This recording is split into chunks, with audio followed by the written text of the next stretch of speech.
How's it going, people? Jack here with another reaction, and I have promised you something a couple of weeks ago, and that was that I was not supposed to cover any more drama on this channel. Technically, the video that we're about to cover today is not exactly drama, but nevertheless, it is what I will clearly classify as rage bait. I mean, it's almost unavoidable to say so. Currently, I'm feeling like a deer staring at some headlights coming my way at 80 miles an hour. I should be getting off the road straight into the forest and not deal with this at all, but it's just too captivating. This is something that's been said my way because apparently you guys still want to hear my opinion on things that are controversial, but yeah, the video that we're about to talk about today is on who killed masculinity in video games. I find the question to be slightly ridiculous. And please, I am going to be watching the whole thing, and I know people always have a tendency of saying that you haven't watched the content, so you do not understand the context. From what I can already see from the thumbnail alone, we're dealing with what I suppose was an Apex Legend character that was like based off of Lil Nas X when it came out, or something of the sort, and of course some war games. And if that is going to be the comparison, we are in for a great video. I'm gonna have a great laugh about this. There's clearly a discussion to be had about whether or not certain things are being pushed to modern audiences because obviously capitalism, companies are going to be pushing whatever they can to a new audience that wants to have the money, and whether or not that ruins games at the long end. I tend to believe that it does for certain cases, but saying outright that masculinity is dead in video games is not a statement that I agree on at all. That being said though, let's hear the points that are being made here. Does anybody else feel like masculinity has slowly been drained from modern video games? I was looking at recent staff photos of Ubisoft and Halo Infinite developers, and it's all starting to make sense. It's a bunch of fat white liberal women. And white liberal women have no interest in masculine, manly, male characters. They wouldn't even know how to write one if they tried. This is why Rockstar, a company founded by men that at least in 2018 was still mostly run by men, created the magnum opus Red Dead Redemption 2, a game with a manly, well-written main protagonist. I'm sorry. This is great. This is great. You see, we've just have a minute of watch time already. It's a little bit difficult for me to not look at this with the lenses of this person is quite literally grifting by using all of, I guess, the expected words that one will have to captivate an audience just for the sake of reeling them in. Because, yeah, obviously, we cannot find a picture of Ubisoft employees that is featured with men. Like, let's say, the Ubisoft Connect event that happened recently with Yves Guillemot standing in the middle and a bunch of dudes, as well as women, being there. Nor, I guess, that we cannot find a single image of Rockstar employees that only features female employees. Right? Right? I'm gonna have a field day editing this video. Morgan. If you want to see the seismic shift away from masculine characters, honestly, all you need to do is play a few games from 2006, and you'll see exactly what I'm talking about. Consider how many masculine military games came out in the 2000s. Medal of Honor, Call of Duty, Brothers in Arms, Gears of War, Operation Flashpoint, Rainbow Six, Ghost Recon, Splinter Cell. All of these games were starring men and had themes like brotherhood, duty, sacrifice, honor. Almost all of these franchises have either been killed off, turned into multiplayer games, or went woke. I often wonder why so few modern games appeal to me. And I think another big reason is this. Everything is just so gay now. Wow. Okay. Is that your justification? We're going to hear about, okay, sorry that I'm going to pause there, but from what it sounds so far, it's more or less like this person has a very limited factor in the game that they consume. As an example, as a tyke who grew up playing fighting games, because obviously we did not have that much money, and or because of the country where I was born in, we mostly went to like arcade where we wasted our money to play fighting games. And the likes of, let's say, King of Fighters is one of the glaring examples of such things, where you had characters like Yori Yagami, Benimaru, for fucking God's sake, Yashiro Nanakaze, who had those characters designed that made them quote-unquote look sus. What am I supposed to say about those guys? They are straight. This is also one of the games that features some of my favorite female characters of all times in terms of design alone. Same thing goes for Street Fighter. What are we supposed to say about those cases? To me so far, it just sounds like this person has a certain image of what masculinity is supposed to look like, and the direction in which some of the games that he liked has changed a slight bit to appeal for a more modern audience, and he hates that. That doesn't mean that every single thing in gaming is gay, and especially not when your favorite type of games are military games where men tend to do the gay shit and pass it off as just boys being boys. Or are we going to be calling games where people are beating the shit out of each other gay now? Compare the games I just mentioned to the modern trash we have to deal with in Overwatch and Apex. Almost every character in these new games is either gay, lesbian, bisexual, trans, or something else. Like, what happened to a masculine dude with a hot chick on his arm? You did not reference Duke Nukem. Okay. I'm just gonna put that one clip of Gianni going like, this bitch is gay. Good for them. Good for them. Look, only the original Duke Nukem was a good game. Whatever abysmal bullshit that they put out some years later was that even went so far as to making fun of Doom. And oh my god, I almost didn't see this one here. Are you gonna hate this because Citizen Sleeper, one of the best narratively driven games of all times, is there? Need for Speed Underground, Fallout New Vegas? No, don't tell me that he's including this on this list because I'ma lose my mind. Love the idea of Xbox Game Pass, but I swear every time I open it up and look for new games, there's just so many games that look gay now. I refuse to play another cutesy 2D platformer or a game with a cutesy art style by some indie developer anymore. I'm just done with these games. This guy will hate Mario. I hope that he never grew up on Mario. I'm sorry. I'm gonna shut up now. If you want my 100% real thoughts on this, I just think the entire video game industry has gone woke and gay, and almost nothing they are making appeals to me in any way anymore. So this is why I mostly play 20-year-old games on my channel, because they were just better. I was recently reading an insider interview about what went down at Volition Studios with the disastrous Saints Row reboot from an inside source. This source said that the LGBTQ community within the company was actually pretty small, but they are the loudest and the most annoying, and the company leadership chose to promote these people into key roles. And that's how you get the absolute dumpster fire of a game that was Saints Row 2022. That was a game. I think what you have at a lot of these game studios is about 80% of the staff is probably just hetero dudes trying to do their job, but they're afraid of speaking up or saying what they actually think. And then you have the LGBTQ folks making decisions about what kind of game to make. And everything just ends up being safe and soft and sensitive because, oh, we can't hurt anybody's feelings. Bro, companies are not doing this so to not offend people. Company will go out of their way to outright troll people who feel offended. Are we going to talk about the previous owner of Volition and how comically evil these motherfuckers were? Until late last night, we had an amazing cash flow.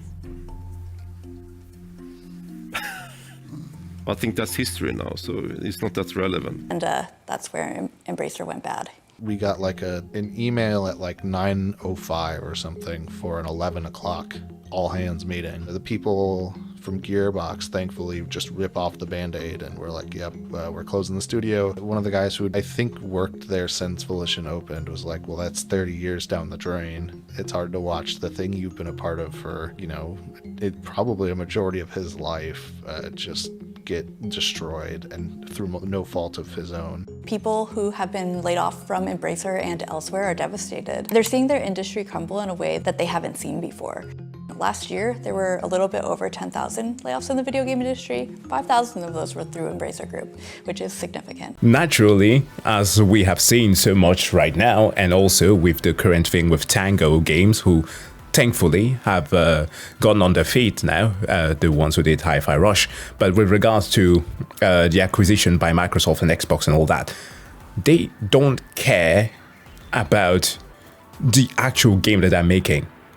This has nothing to do with a gay agenda. The true evil that is behind games being bad is outright shareholders who only care about making something that is safe based on the fact that a game has a given IP that they can keep on reproducing.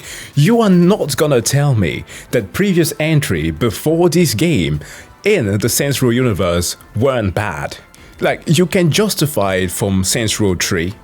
Perhaps few aspects of Saints Row 4, that there was something to be kept there. But goddamn, from Gat to Hell, and what did they also do? The spin-off there, Agents of Mayhem.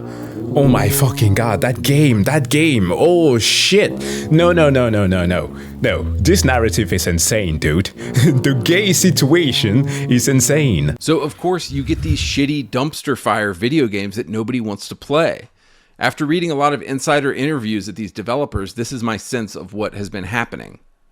I also feel like there's this kind of unholy alliance right now between games journalists, white liberal women at game studios, and the LGBTQ community at game studios. Game Award winner, purveyor of shitty woke game, insufferable Kotaku editor who gets dragged on the internet every single day.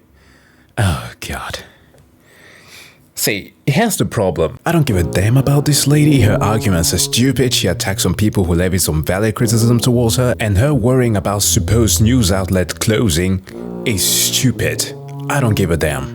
But because of the situation that was going on some months ago, where everybody was claiming that the thing that is actually destroying video game was a company by the name of Sweet Baby Inc. because of some of the idiotic leaders who kept on attacking gamers, we had the likes of Sam Lakes, and of course Remedy Studio is not just him, but the beautiful game that is Alan Wake 2, being clowned on because of some shitty narrative. Are you kidding me? Is it to this point where we are just going to call games bad just because they have had the involvement of some consulting company?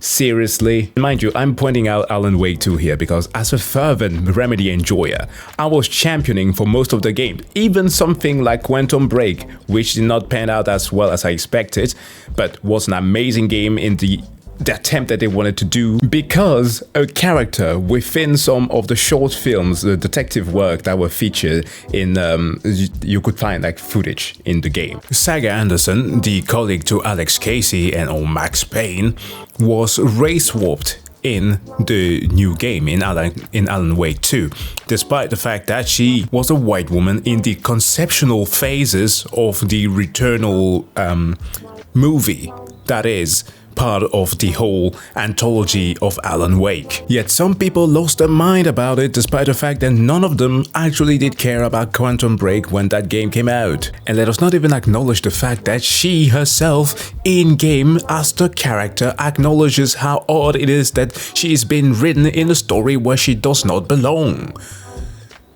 Man, media literacy is hard, huh? And people went with the excuse that, see, the wokeness have made it so that Alan Wake 2 isn't making its money back. The thing is exclusively on Epic Games. That's why it's not making its money back. That's because Epic gave them the creative freedom that they wanted to and the sponsorship and all that for the sake of keeping them exclusively on their platform. And they went with that deal. Because who else was going to fund the shit? Like, it's almost like you could be waving money in front of people's faces and explaining them exactly that the financial incentives of things are actually ruining things, as it always is. But they will tell you that no, it's the gender, it's the wokeness, it's the this and that. Like, bruv, whatever the fuck a reviewer, whether on YouTube or not, right? We have seen this with the current Star Wars Outlaw situation, right? People who are changing the meaning on games depending on how much they are being sponsored, being generous when they shouldn't, or on the other side of the coin, where they are being extremely awful towards a game just because of the outrage that it can create. People are going to give you whatever fucking opinion that they are. There are some factors that are objectively correct. Look at those and not the subjective part that you feel is the right thing. That's just my take. And they all seem to be united around one thing. They actually hate gamers. And who are gamers overwhelmingly? Well, heterosexual dudes like us, of course. This recent Reddit thread was written by an actual game developer and made me realize this. It reads, headline, "Am I allowed to say this? I kinda hate gamers. I'm a professional game designer and I'm worried that I'm starting to hate gamers. Watching the gaming events on YouTube last month with the chat on was extremely disheartening experience. Every time a character that wasn't a cis-het white man appeared on screen, the chats would fill with messages calling the game woke or complaining about DEI. Every game that wasn't a shooter or a hyper-casual competitive online game garnered zzz and boring comments. I've seen people implying that the MC in Fable trailers is ugly because it's a self-insert of some random level designer working at Playground whom they deemed not fuckable enough. I don't know, it's just the internet magnifying negative voices, I guess, doing what it does best. But it's making me real tired of gamers." So at this point, it seems that games journalists and all of the liberal LGBT mafia that work at game studios actually hate their audience. Dude has all And this the is a comment I keep buzzwords. reading from you guys again and again. I swear they literally hate us. They seem to be dead set on giving their audience exactly what we don't want. I'm gonna pause a minute here. Let's do a little thought experiment. So, this is this dude's channel. So, this is the dude's channel, alright? If we go down his history, in the last few days, he has only been uploading videos that has to do with, well, all of that, right? If we go and see, can we learn something about the history of the channel? 2022, and his oldest video is all the way back 6 months ago. Holy shit, he's a fan of Skull and Bones. How? How do you like this game, dude? Explain yourself. Can we find a way of figuring out if he has made videos in the past? If we go to the Wayback Machine here, let's see if we can find the man's channel to try and figure out what those videos were about. We had discussions about what something woke actually is a month ago. 22 underrated games, which I would very much love to say what this was about. Now, guys, just first off, I have no interest in a political debate. I don't want to get political about this because I honestly don't care. And no offense to you if you do like Gears 4 and 5, I just feel like they do not represent the core brand identity that we see in the original Gears trilogy. Training your average person to play games a certain way, we have to consider these biases when introducing our friends to the immersive sim genre. I find it kind of fun to be an evangelist for immersive sims. We can all do a better job of explaining to newcomers the genre, how these games work, and how you really have to shed all your AAA expectations in order to play them correctly. Also, if you like immersive sims, consider supporting indie immersive sim projects: Eldritch, Cruelty Squad, Consortium, Gloomwood, and Weird West. So just to sum things up, I don't ever expect immersive sims to be popular. AAA games of the past 20 years have pretty much ruined people's ability to come to these games in a neutral manner. But those of us who do love these games can keep on appreciating them as much as we do, and nobody can take that from us. Number 19, Watch Dogs 2. If you only play one Watch Dogs game, please play Watch Dogs 2. In Watch Dogs 1, the gameplay was fine, the story was too linear, and it hasn't aged well. Similarly, in Watch Dogs Legion, the story is super boring and the gameplay wasn't very compelling for me either. Watch Dogs 2 has become a game that I fire up for a little while every single summer, just because it's light, it has great gameplay, and it has an amazing setting. Number 14, Deathloop. Deathloop was my game of the year 2021, and I'm not sorry about it. Halo Infinite is probably my number 2 game for that year. Despite it being kind of a one and done game, the whole premise of Deathloop is amazing, and the way you uncover the game's central mystery is very satisfying.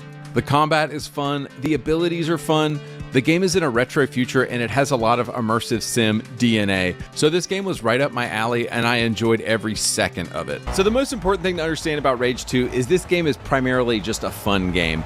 It's not going to end up on any critics' must-play games of the year. It certainly is not going to win a Game of the Year award, but the game was very fun. Just to give you a point of reference here, I was recently playing Doom 2016, and I know that game is critically acclaimed, but I put the game down several times.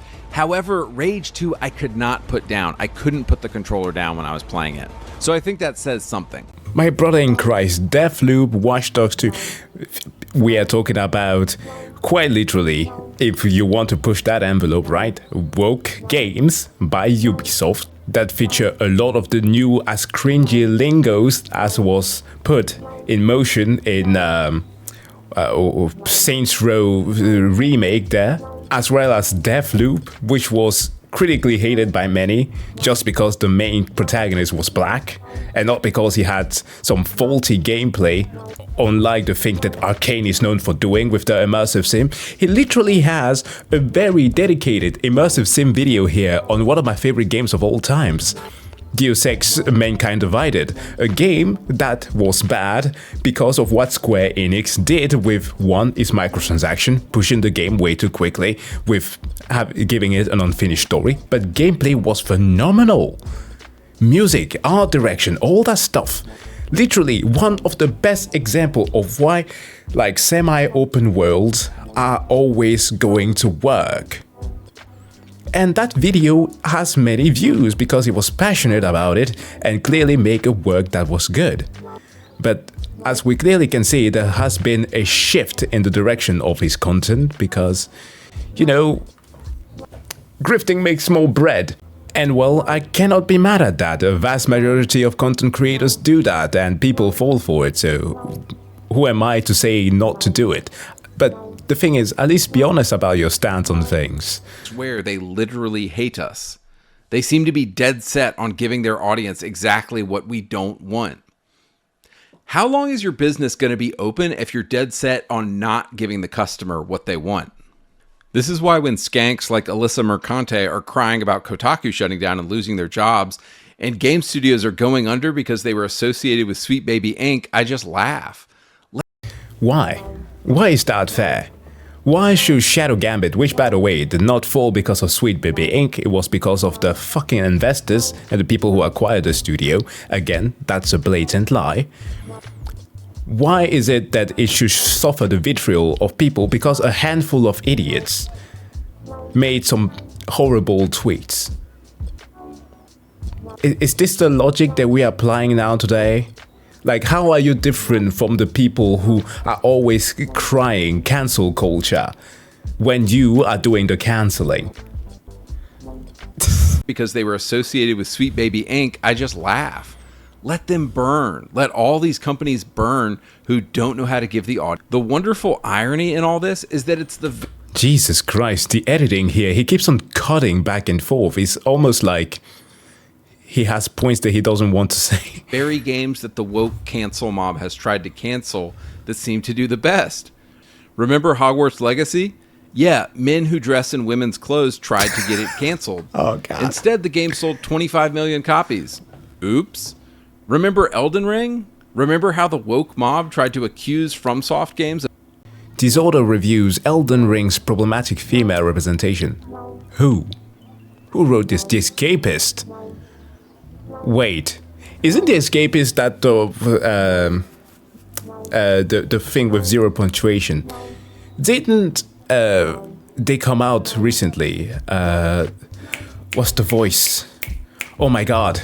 The guy who does the fully rambolic things, one of his buddies came out talking about how Nick, the quote-unquote contractor, was an actual asshole who makes reviews with bribes because he specifically wants to push his own agenda. Like, quote-unquote, not doing actual journalism because he's being paid to do so, to spark out controversy. Is this what we're taking as actual journalism now? Of having, quote, problematic depictions of women? Oops, sold 25 million copies. At this point, making an offensive game seems to guarantee that game's success. We could talk about Stellar Blade, pissing off all of the liberal progressives, and yet everybody went out and bought it. Okay, so in the rest of this video, I want to give you 4 examples. Okay, look, I actually did give Stellar Blade a try. Great looking game, all that. The assets are nice, but the gameplay of this thing is fucking bland. If you want a game that is similar, that is not a Souls-like, it's not, play the original Bayonetta. Even that has more story in it, and even better gameplay. Yeah, I'm advocating for an actual bad bitch. Examples of a game or game series going from masculine to feminine or gay, and it basically either killed or ruined the franchise. Okay. Number 1, Ubisoft and Red Storm Entertainment. So Red Storm Entertainment was a video game company founded by the legendary Tom Clancy to make Tom Clancy video games. He sold the company to Ubisoft in the year 2000, and Ubisoft in the 2000s actually had some balls and made some of the manliest games you've ever seen. There were the Splinter Cell games, the Ghost Recon games, the Rainbow Six games, and the Far Cry games. All of these games pretty much feature exclusively men, and these IPs in the 2000s had so much testosterone, just a single glance from a woman in their direction would get her pregnant. I mean, motherfucking Sam Fisher, come on. The dude is the ultimate Giga Chad.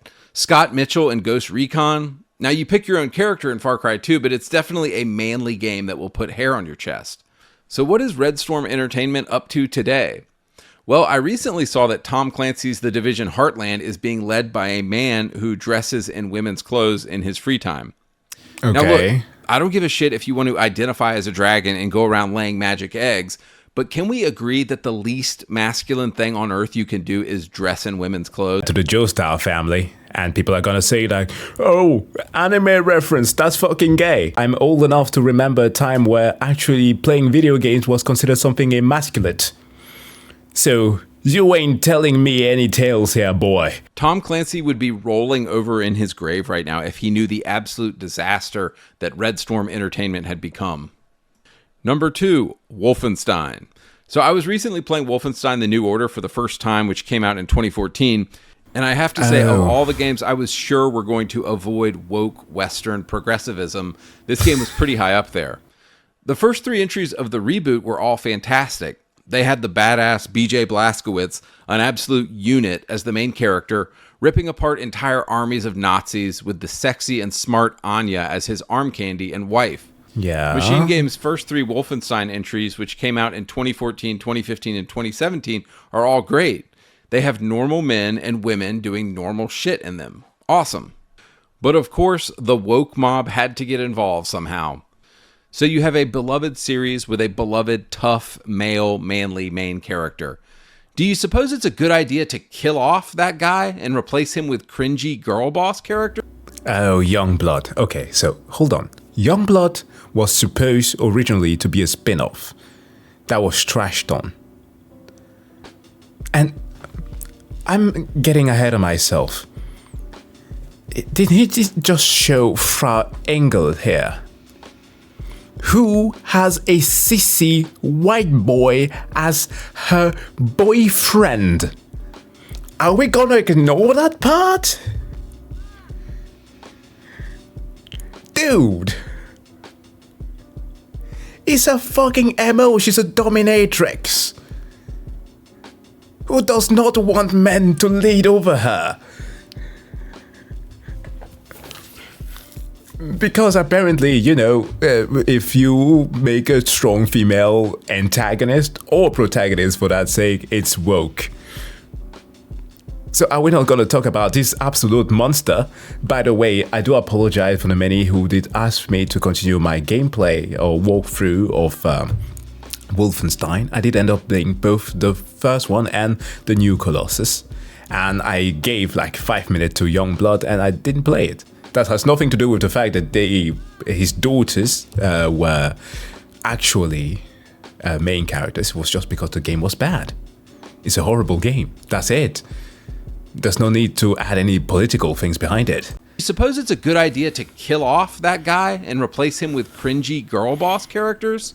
Wolfenstein Youngblood came out in 2019, and it's an absolute tone-deaf disaster. So many modern video games, I find myself asking, who wanted this? Who asked for this? I often ask the same thing of the new Star Wars shows by Kathleen Kennedy as well. The Wolfenstein reboot had the perfect synergy of story and gameplay. Sorry. You are BJ Blazkowicz, unleashing his rage on the Nazis for killing everyone he loved. You see this come across in his brutal assassinations, like sticking a rusty pipe through the eye socket of an SS Waffen commander. But the setup to Wolfenstein Youngblood is incredibly cringe. In it, you play as BJ's daughters, and they're honestly nothing like him. The first time you kill somebody, they don't really want to do it. And when they finally kill the guy, they have to have lattes and talk about it afterwards. Youngblood is a perfect... Oh no. Buddy. Come on, dude. You have got to be kidding me. In the same breath of talking about this game, he writes obligatory token minority. He just showed her mom, Anya's daughters, and Miss Jones's daughter. Like, I know that a lot of people who are often listening to grifters will just consume these things without even having played the games and not care about the thing that are being shown on screen. But come on, man. It's like so fucking blatant. It's hilarious. For which, by the way, this lady here bust out BJ towards the second game. She was one of the leaders for the revolution. Like, what is it on about? Token minority, my ass, dude, come on. Finally kill the guy, they have to have lattes and talk Grace about it Jones. afterwards. Youngblood is a perfect example of how a cutscene... What was the name of a freaking character? Damn it, I call her Grace Jones like Dolph Lundgren's ex-girlfriend. No, Grace Walker, played by Deborah Wilson. She's awesome. She's in a lot of things because she's easy to work with, and is only one of the very few VA who actually also does mocap work. So yeah, she's cheap and good work. So why not add her when she's good labor? But god damn it, man. Token minority when the story is literally trying to pull essence from the existing characters. But okay, let's go with that narrative. Can go so wrong in a game. BJ's setup is perfect and explains to you why you're doing the actions you're doing. BJ's daughters, however, are acting like they're in an episode of Big Bang Theory the whole time, but oh yeah, they just happen to be killing Nazis and haha, isn't this so funny? It's tonally all over the place and just so full of cringy and awful cinematics, which is ironic because the cinematics in the first three games were like so good and short, and they got to the point and they were really emotional and impactful. Example number 3, Gears of War. For a full explanation of how the woke mob girl-bossed Gears of War, see my video on that game, but I'll keep this short. The first 3 Gears games are an incredible trilogy focusing on the bonds and brotherhood between men. If there's one point that I'm willing to cede to him here, it's this one. Because Gears, I did not give a crap about as soon as my main characters died. I did not care, so I don't even know if the rest of the Gear games were good or not. But as soon as the main cast was gone, I did not care anymore. That's why I had such a freaking emotional response when we got to see them recently. No! No! No! I'm fucking crying!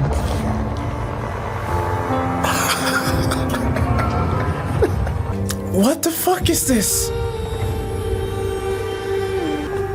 Okay, so you were right. The Xbox Showcase was the best. Oh my god. What the fuck is this nostalgia? They're incredibly masculine games, focusing on duty and sacrifice and military orders. And I know some of you hate this, but for 10,000 years, Xbox it's Showcase, only been men not fighting Gamescom. wars. Sorry. The first 3 games focus on Marcus, Dom, Cole, and Baird and tell a masculine story of brotherhood. Well, the progressive woke mob somehow got to Gears of War, and Gears 4 and 5 are about sisterhood, motherhood, being a traitor, and what it feels like to be a woman. They introduced the character of Kate Diaz, who I don't think anybody gives a single fuck about. What they should have done is put Kate in a spin-off game, not a mainline Gears entry. Okay, so this is the thing that I often have an issue with, right? I fully understand the desire of staying within a certain franchise. But what if you can deliver a story equally as well written, but with a female character as a main entry? Clearly, the issue here is not turning things feminine. It's bad writing, short work that is being done, and just trying to cash grab onto an IP. How the fuck does that affect masculinity? That's the issue that I have difficulty grasping here. But here's the problem, of course, nobody would have bought it. So unfortunately, Gears 4 and 5 are basically girl boss, feminist Gears of War, and any masculine story about men is put on the back burner. Of course, the games include Baird and Marcus in them, but they're really on the back burner, and Gears is now about Kate Diaz, who I've never talked to a Gears fan even cares about. Moving on, example number 4, the Saints Row reboot. Saints Row spent 10 years building up characters and building up a very distinctive and edgy and male sense of humor. He freaking went there. What did I say? What did I freaking say? Okay? You can get me with what he's saying right now for the first couple of games, right? Saints Row 1, nice. Saints Row 2, absolutely goated. The freaking truck where you can spray poop onto people. You can use the glitch there to skip out missions in your car through invisible walls. So many awesome stuff. The whole storyline with Shani, literally right there in the background. Great. Then came Saints Row 3. And we had, of course, them shifting completely to the ridiculousness of it all. Gat dying. We went through Saints Row 4, having him virtually inserted back into the game, where you could like grasping at straws, trying to get hold of, okay, it's ridiculous, they're leaning way too much into it, you are the president of the United fucking State of America. It's just goofy. Get to hell. Get the hell out of my sight. This game was ass. It already started to shift to a bad direction in terms of gameplay and storytelling, but from the third installment already, but you cannot tell me that these games were already ridiculously weird and effeminate. You can have sex with a dude here. What are you talking about, man? You can fuck a robot. You can be a lesbian if you want to in Saints Row 4. And I think that you can do the same in Saints Row 3. So what gives, man? What gives? You can get pegged by a big dude called Oleg here. I don't fucking know what he's talking about, man. I just like how just blatant it is. Like you can point out these things, but people are not going to care because we all love just to hear what we like. Kind of stuff you and the guys would laugh at. Some of the recurring characters in Saints Row are Johnny Gat, Julius, Aisha, Shondi, and several others. In these games, the men are men and the women are women. Johnny is edgy and hilarious and always has a hot chick on his arm. The humor is crude and hilarious, and the Saints are always getting into trouble. So what went wrong with the reboot? Well, the woke 2022 reboot thought it was a good idea to kill off every single character from the old Saints Row games, and I guess they thought we would be cool with that. Okay, that's but don't actually worry, funny. all of the beloved characters you've come to know and love have been replaced with tokenistic characters from a literal seminar on diversity. You've got the gay Asian man, the girl boss lesbian, another girl boss lesbian, and the gay black guy. The LGBTQ mafia didn't just kill Saints Row, they crucified it on a rainbow flag. And this is what you get, guys. This is what you fuckers get for supporting these people. They turn out shitty games that aren't funny, that aren't cool, that aren't masculine. So stop hiring these people. Game developers need to stop putting gay stuff in games, and they need to fire every liberal white woman if they want us to ever buy a game again. Because I'm serious, we are done with this shit. We're not buying these games. Like Phil Spencer is out here complaining about how people aren't spending as much money on games anymore. I guarantee if you give us hetero dudes hot chicks in games again and manly men, you will see sales go through the roof. Bring back the glory days of video games. It's theory that in a few years, we're going to see a turn back to the golden era of video games, and people are going to start buying games again. I recently saw this crazy chart from 2023 that basically showed that people are only playing old games these days. Nobody wants to play anything that's new out right now because it's all woke and it all sucks so bad. Uh-oh. Uh-oh. Uh-oh. Oh my god, this guy. Oh, I fucking love him. It's just so much of the proof of how grifting just works. It's beautiful, man. Thank you for the video. Oh my god. The biggest competition is Fortnite, GTA, Call of Duty, Roblox and Minecraft. To prove his point, that's it. Do I need to say anything?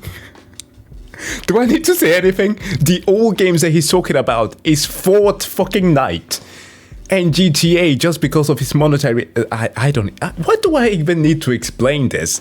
I am wasting energy on this. God damn. You wanted my opinion. That was my opinion on the matter. This video is a beautiful example of how grifting works. And I'm certain that his reputation or channel has been blowing up ever since, right? Pussification he made yesterday.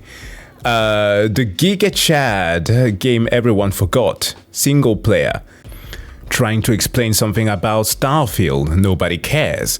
As soon as he's talking about gay shit, is the DEI the game? Immediately, people flood to it. And I know that me posting a video about this right now is likely going to get me a bunch of hate about the matter. But the thing is just, like, bruv, if that is the limiting factor for the games that you enjoy, because certain things are changing, because the games that you used to play millions of years ago isn't good enough for you anymore, and perhaps because some characters have been changed, to which, by the way, a lot of the examples that he made were not even substantiated. It was just throwing out some words without even actually diving into depths about it. And okay, you don't have to. Okay, I'm not here to say that every single take about video game has to be sophisticated or whatever. People get annoyed by that when you're trying to sound too clever. So I'm keeping it at a bare minimum with the discussion here. Mainly pointing out something that are factually sound about these games and about how the industry has been working. You all know this. And mind you, I'm saying all of this not because I have an aversion for war games at all. And I'm literally wearing a Company of Heroes shirt right now, so mind you, I like my war games. But man, this was a trip. A trip down a stupid rabbit hole. But yeah, I enjoyed it. It was fun.